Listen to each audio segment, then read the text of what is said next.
Hello again YouTube, and welcome back to Just Get a Tesla. And on today's video I want to talk about my Model Y Juniper. I have had this car now for 3 months and I've done more than 7,000 miles, which is quite a lot. So what do I really think of it, and is it worth the upgrade?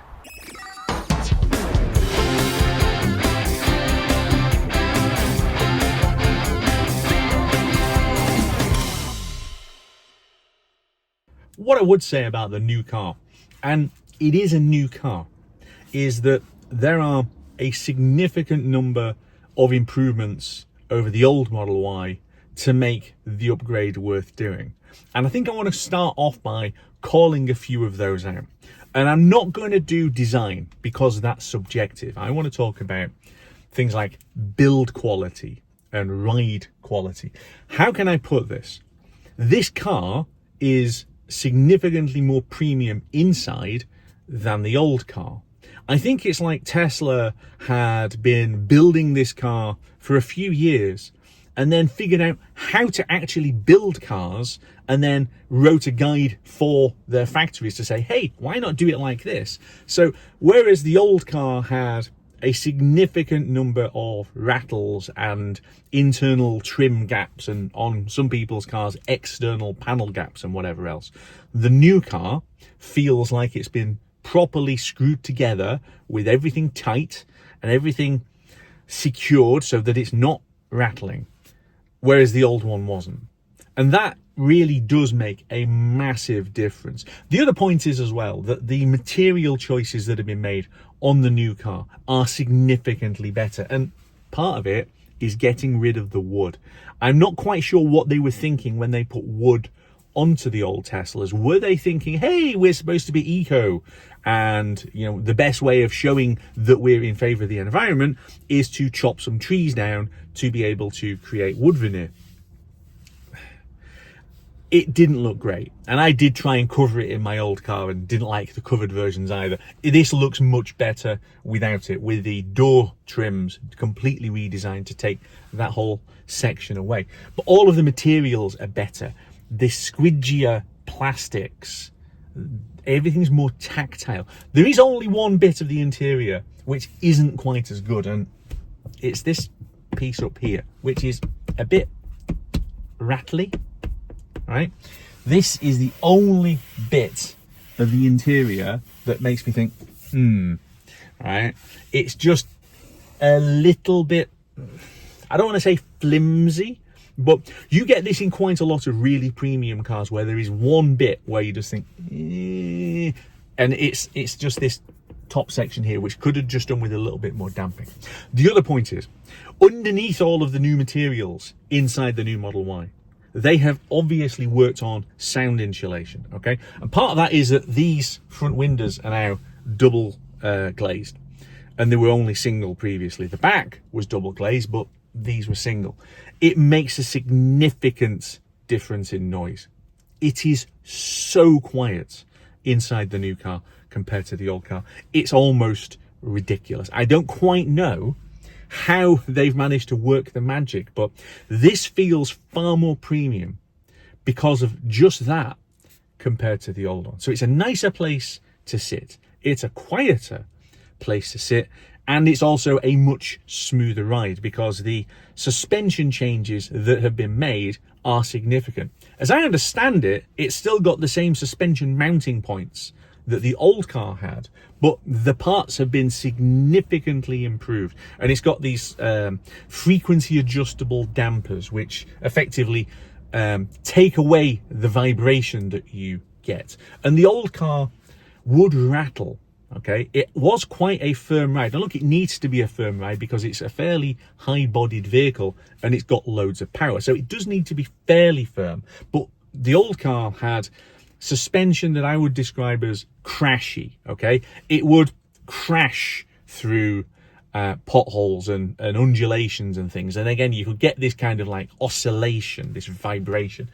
The new car dampens almost all of that out.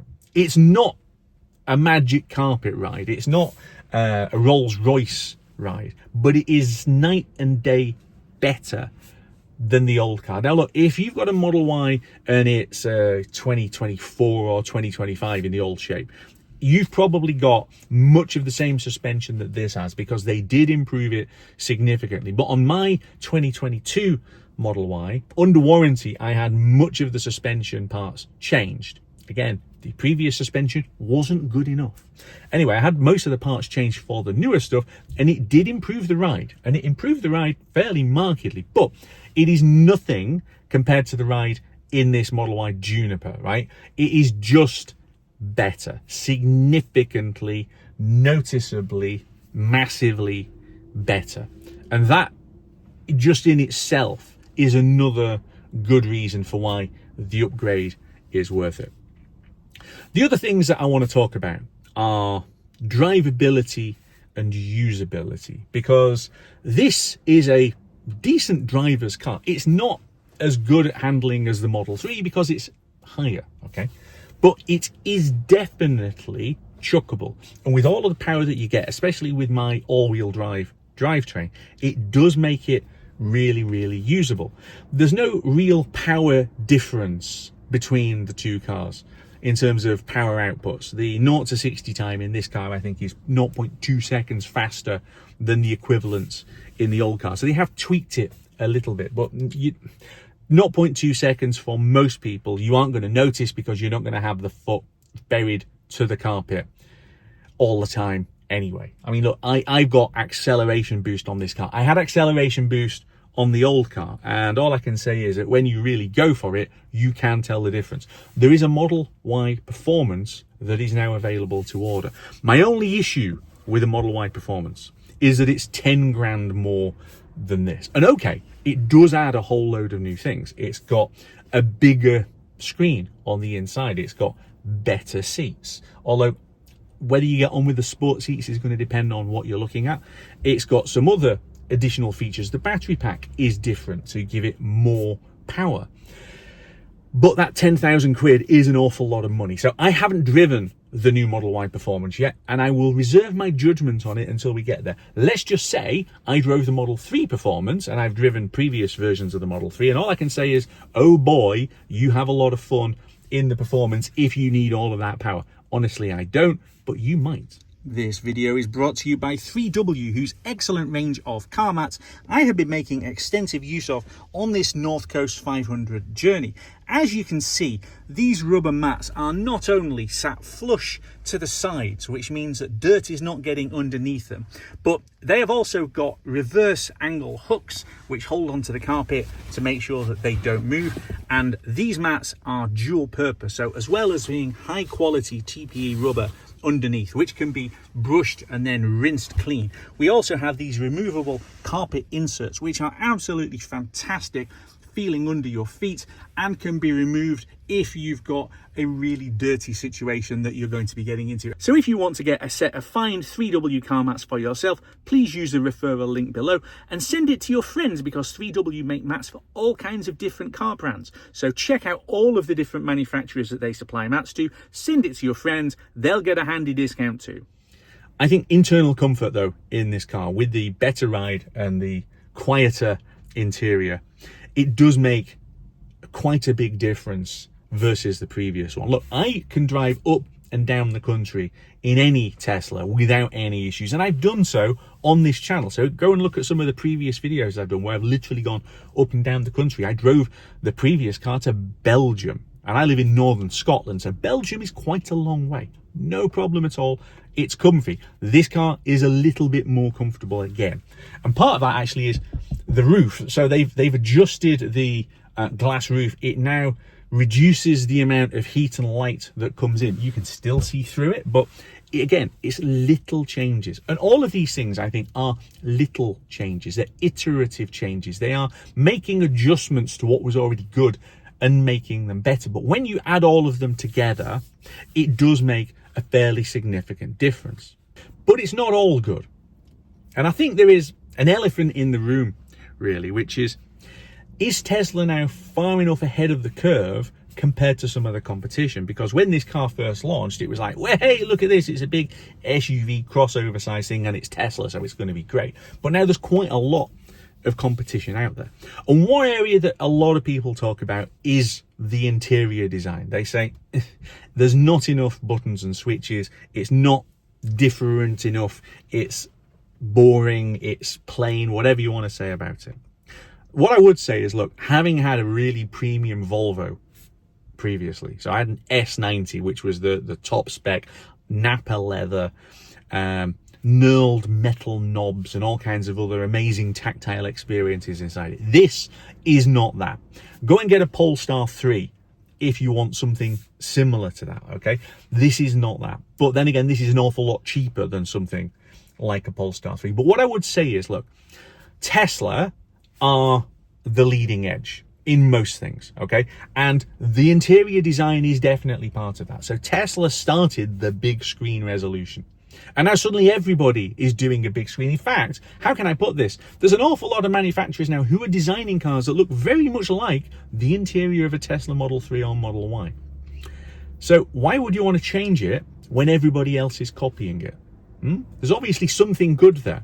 And there is, because this just works. The big screen works. The other thing that could be argued is missing from this new Model Y is better technology, enhanced technology versus the existing car. So the old car charged up to 250 kilowatts. Well, the exact same with this. This has got the exact same size of battery pack, which, depending on the market, is 75 or 78-ish kilowatts.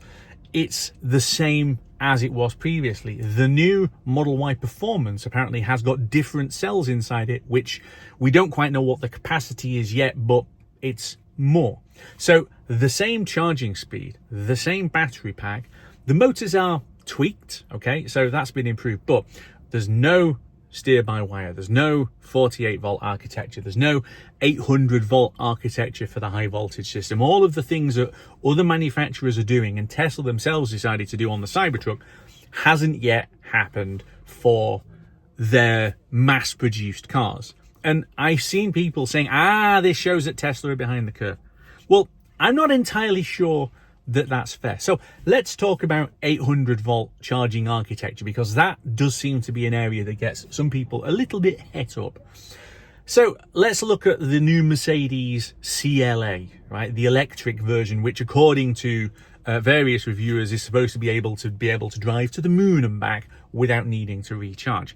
That has 800-volt architecture, but in the most bizarre thing, has only got 800-volt architecture. It will not rapid charge on a 400-volt charger. And you heard me right. It will not rapid charge on a 400-volt charger. So for the vast majority of charging locations, that car will not charge. You could not take the Mercedes CLA around the North Coast 500 because you wouldn't be able to rapid charge it. Well, fast charge it, because 50 kilowatts max is not rapid, but hey, those wouldn't work on it either. So it's got CCS2, the same as any other car, and it doesn't work. So there is a point of, is 800 volt actually adding anything, or is it just faff for the sake of faff? And I'm not entirely sure, if I'm honest with you. So I listened to some of the Tesla should have added more technology stuff and think, you know what? It's a valid argument to make, but at the moment, the question is, does it add value for the extra money that would be charged? Because when I bought this car, it was cheaper than the previous car. In 3 years, the car had got cheaper, despite this being significantly better than the old car with all of these iterative changes. If you then start adding all of this slightly more revolutionary technology onto it, then there's no way you can make the price, and you end up charging a lot more for it, as other manufacturers are doing, and then you end up selling less of them. So I think there is a compromise to be had. Let me put it to you like this. Range. This car is, on paper, 3% more efficient than the old car. In my testing, it seems to be closer to 10% more efficient. That means it will go 10% further than the old car. This makes it a lot more long-legged than previously. I drive this car now from my house up in northern Aberdeenshire into England without needing to stop, and that was impossible on the old car. Literally impossible. You could not go that far. So it gives you this additional range, okay, versus the old car, despite the fact that the technology platform is basically the same. But here's the interesting bit, okay? My bladder isn't capable of going any further. So on that trip that I've just mentioned there, it is 4.5 hours of driving before the car needs to be charged up. I can't go that far without needing a wee, okay? And I know there are some keyboard warriors out there who expect to be able to drive for 12 hours non-stop and I assume wee in a bottle and throw it out the window or whatever. But for most of us, you need a comfort break, or your legs start aching, or you just want to stop because driving can be a bit boring, okay? There's no need to go further if you can't go further as a human being. So I think Tesla are in this sweet spot at the moment where it charges fast enough to make stops almost too quick. Because when I'm on a trip, okay, and I get to a supercharger stop and it's only going to stop for 11 minutes, that's practically not long enough to be able to go into the toilet and come back out again, or to go and get a snack and then come back again and eat it, right? It charges faster than I can do the things that I need to do in my stop. So if it was going to charge even faster, if we had 800 volt architecture and it was actually going to have a 350 kilowatt top end rather than a 250, or it had a charging curve that stayed higher for longer, then all that means is that the charging stops get even quicker and then you're on your way again. So what you might end up with is, okay, and people talk about this when it comes to fueling. I can fuel my car in 5 minutes. Well, yes, you probably can. But then you've got to park the car up and then go and do all of the other things like buy snacks and go and wee. So if the car charged quicker, then you probably have to sit in it while it charges quicker and then move it and then go and have a wee and buy snacks and whatever else it is you need to do, check email. It's the exact same problem as petrol and diesel cars have. So I actually think there is a sweet spot, and this is probably why Tesla haven't bothered to change it. They haven't bothered to put the new technologies on because actually they don't need to. There's a lot of hype that says you have to have these things, mainly from people who've never driven an EV. But in the real world, this car already charges too quickly on a fast supercharger. Too quickly. That's my opinion. At least you will have a different opinion, possibly, and you're going to let me know in the comments what that is. And then the final part of this, and this is the subjective bit. I parked looks at the beginning and I'm bringing them back in again. I think Teslas are a bit divisive in terms of looks. We've already mentioned the interior and the big screen, but hey, it must be something good because everybody else seems to be copying it. But the actual external looks of this car, initially when I saw the renders, I didn't get it. When I saw one in the metal, I was like, not sure. But having now got the design, I think this car looks phenomenal. And I know other people disagree, and I've seen some stuff in the comments. I really think Tesla have nailed this design. And this is it. With car design, so often something new comes out and people look at it and go, ooh, I'm not quite sure whether that works or not.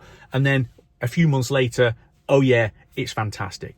It takes a while sometimes for designs to actually bed in and for people to go, ooh, that works. Or sometimes where people look at it at first and go, yeah, that looks fantastic. But then 6 months later, it's a bit, And I'll be honest, the Hyundai Ioniq 5 is a car like that for me. When I first saw it, I was like, oh, wow, look at that. Now I look at it and go, that hasn't really aged very well, has it?